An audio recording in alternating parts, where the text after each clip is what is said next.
রাকাত বিশিষ্ট নামাজের প্রথম রাকাতে সূরা নাস পড়লে পরবর্তীতে করণীয় কি? ভুলে যদি কোরআনে পা লেগে যায় এজন্য বড় কোনো পাপ হবে কি? কোনো বাবা যদি মেয়ের উপর খারাপ আকর্ষণে তাকায় বা শারীরিক নির্যাতন করে তাকে কি বাবা বলে পরিচয় দেওয়া যাবে? আল্লাহ মাফ করুন, খুব জটিল একটি বিষয়। 4 রাকাত ফরজ নামাজের শেষ 2 রাকাত অনেক সময় সূরা ফাতিহার সাথে অন্য কোনো সূরা পড়ে ফেলি, এক্ষেত্রে নামাজ কি সঠিক হবে?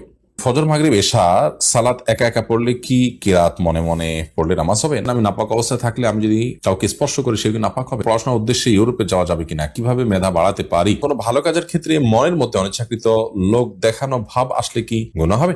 কোনো কাপড়ের দোকান সাজিয়ে তোলার জন্য প্লাস্টিকের পুতুল দিয়ে কাপড় সাজানো যাবে কিনা? সম্মানিত মুসলমান ভাই ও বোনেরা, আজকে আপনাদের জন্য একটি ইসলামিক প্রশ্ন নিয়ে আসছি। সেই ইসলামিক প্রশ্নটি সবার জানা অত্যন্ত আবশ্যক। আজকে ইসলামিক প্রশ্নটি খুবই গুরুত্বপূর্ণ ইসলামিক প্রশ্ন। আজকে ইসলামিক প্রশ্নটি হচ্ছে, ভুলে যদি কোরআনে পা লেগে যায় তাহলে কি বড় ধরনের গুনাহ হবে? এবং আরেকটি ইসলামিক প্রশ্ন হচ্ছে, 4 রাকাত বিশিষ্ট নামাজে যদি প্রথম রাকাতে সূরা নাস পড়া হয় তাহলে কি নামাজ হবে?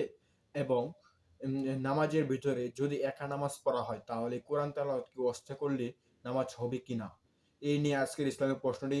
তাই দেরি না করে ইসলামিক প্রশ্নের উত্তরগুলো আসুন শায়েখ আহমদুল্লাহ কাছ থেকে প্রশ্নের উত্তরগুলো জেনে নিই।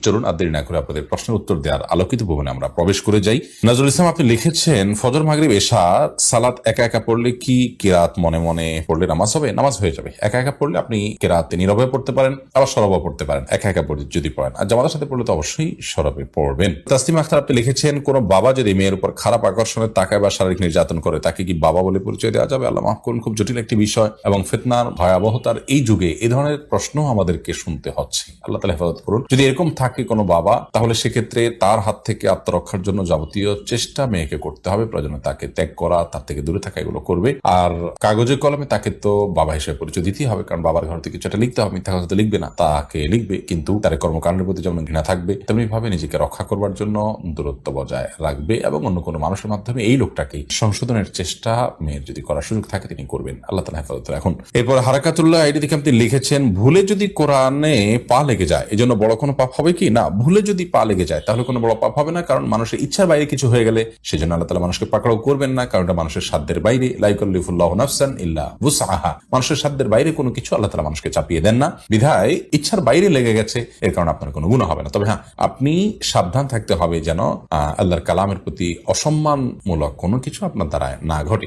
ইচ্ছাকৃত করলে তো সেটা কুফরি হতে পারে, আল্লাহর কোরআনকে ইচ্ছাকৃত অপমান করলে, অবমাননা করলে সেটা তো ঈমান চলে যাওয়ার মতো বিষয় হতে পারে। বাকি অনিচ্ছাকৃত হলে এর কারণে কোনো গুনাহ হবে না। সতর্ক থাকার চেষ্টা করতে হবে পরবর্তী সময়ের জন্য। আল মুক্তাদির ফাহিম আপনি লিখেছেন, আমি নাপাক অবস্থায় থাকলে আমি যদি কাউকে স্পর্শ করি সে কি নাপাক হবে? না, আপনার হাতে যদি নাপাক থাকে, এটা কারো গায়ে লাগে, তাহলে ওই জায়গাটা নাপাক হবে, এটা ধুয়ে ফেললে হবে। আর যদি আপনার গোসল ফরজ হয় বা ওযু না থাকে, তাহলে আপনি স্পর্শ করলে কারোর না মানে গায়ে বা কাপড়ে সেটা নাপাক হবে না। এরপরে ফারদীপ মাহবুব আপনি লিখেছেন, পড়াশোনার উদ্দেশ্যে ইউরোপে যাওয়া যাবে কিনা? ক্লাসে অন্য ধর্মের মানুষ, তারা তো পর্দা করবে না, এক্ষেত্রে আমার করণীয় কি?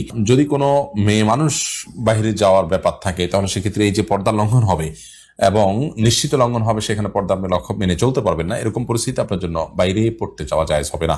আর যদি ছেলে হয় এবং তিনি নিজেকে সংযত রাখতে পারেন, সেই সুযোগ থাকে, তাহলে সেক্ষেত্রে এটি জায়েজ হবে। কৌশিক সরকার আপনি লিখেছেন, কিভাবে মেধা বাড়াতে পারি?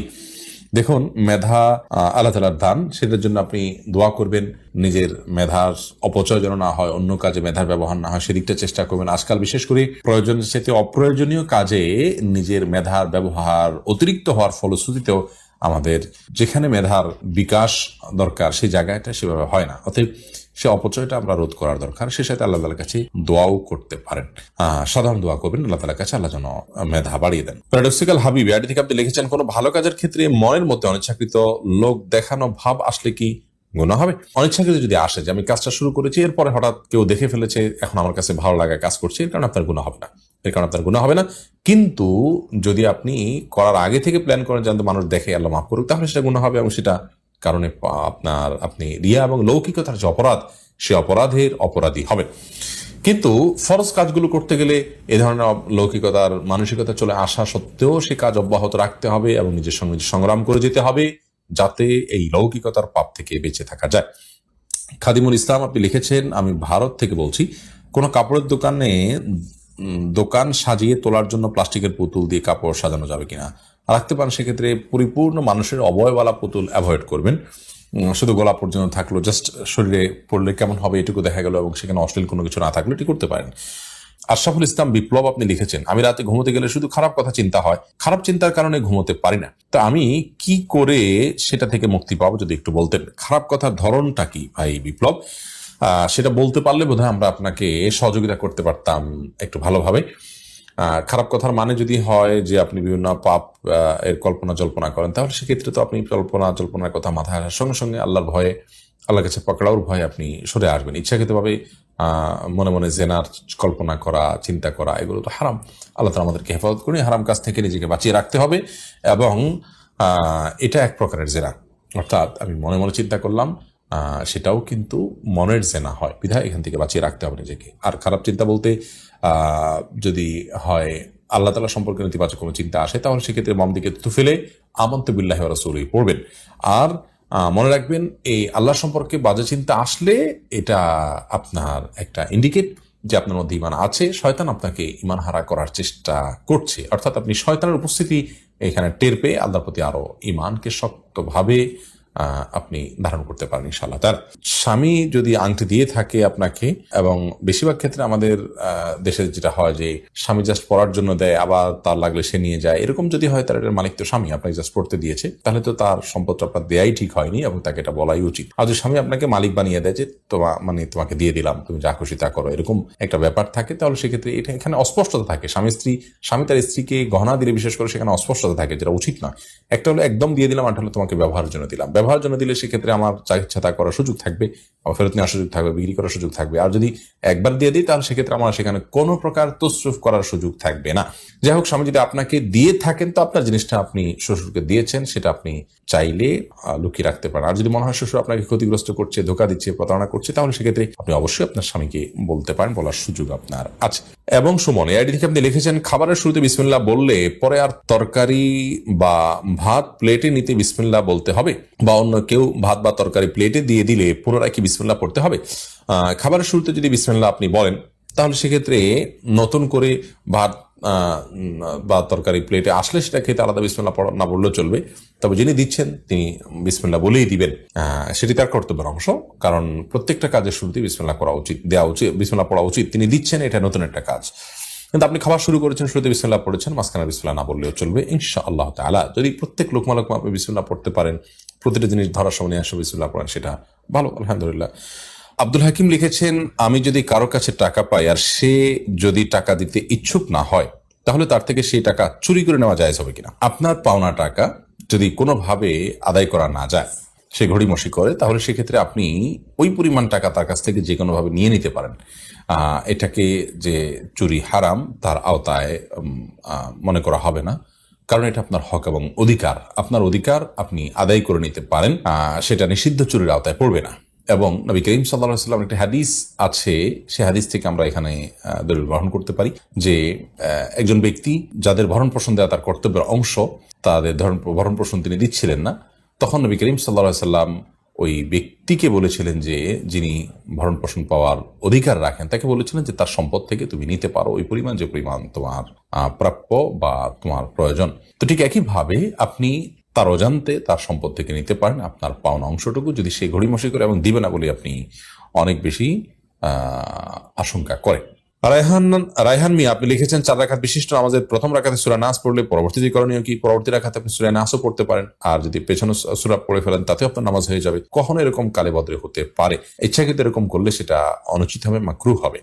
আলী ফিয়ারি দিকে আপনি লিখেছেন, মায়ের মুখের দিকে তাকালে নাকি কবুল হজের সওয়াব হয়, এটা কি সত্য? দেখুন,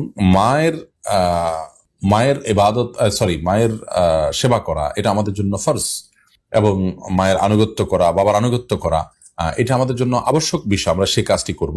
কিন্তু এর বাইরে আপনার মা বাবাকে কেন্দ্র করে অনেক কথা আমাদের সমাজে প্রচলিত আছে, সেই কথাগুলোর কোনো প্রয়োজন নেই। আমরা কোরআন কারীমের আয়াত আমাদের জন্য যথেষ্ট। নবী করিম সাল্লাল্লাহু আলাইহি ওয়াসাল্লাম আল্লাহ রাব্বুল আলামিন বলেছেন যে তোমরা তোমাদের বাবা মার প্রতি সদাচরণ করবে, ওয়াবিল ওয়ালিদাইনি ইহসানা, সেটাই যথেষ্ট। এর বাইরে তাদের ব্যাপারে আমাদের নতুন করে আর কোনো কথা বলার প্রয়োজন নেই। এর বাইরে মা বাবার খেদমত করার মাধ্যমে মানুষ জান্নাত পেতে পারে, আল্লাহর সন্তুষ্টি পেতে পারে, রেদার রব্বি ফি রেদাল ওয়ালিদাইন, আপনার ওয়া সাখাতুর রব্বে ফি সাখাতিল ওয়ালিদাইন, এই জাতীয় অনেকগুলো হাদিস আছে। অর্থাৎ বাবার মার সন্তুষ্টির মাঝে আল্লাহ তাআলা সন্তুষ্টি নিহিত আছে, আবার বাবা মার অসন্তুষ্টির মধ্যে আল্লাহ তাআলা অসন্তুষ্টি নিহিত আছে। অতএব এই জাতীয় যে হাদিসগুলো আছে সেগুলো তাদের ফজিলত সম্পর্কে বোঝার জন্য যথেষ্ট। মোহাম্মদ এহসান হাবিব আপনি লিখেছেন, 4 রাকাত ফরজ নামাজের শেষ 2 রাকাত অনেক সময় সূরা ফাতিহার সাথে অন্য কোনো সূরা পড়ে ফেলি, এক্ষেত্রে নামাজ কি সঠিক হবে? 4 রাকাত নামাজে ফরজ নামাজের শেষ 2 রাকাতে যদি আপনি অন্য সূরা পড়ে ফেলেন তাতে আপনার নামাজ হয়ে যাবে, নামাজ হবে না, ব্যাপারটা এরকম নয়। সম্মানিত মুসলমান ভাই ও বোনেরা, আশা করি ফুল ভিডিও দেখলেন। এরকম ইসলামিক প্রশ্ন পেতে অবশ্যই এই চ্যানেল সাবস্ক্রাইব করে পাশে থাকা বেল বাটনটি অন করে রাখবেন, যেন ইসলামিক প্রশ্ন সবার আগে পেতে পারেন। ধন্যবাদ। দেখা হচ্ছে পরবর্তী নতুন ভিডিওতে। সে পর্যন্ত ভালো থাকেন, সুস্থ থাকেন, সেই কামনা করে বিদায় নিলাম। আসসালামু আলাইকুম ওয়া রাহমাতুল্লাহ।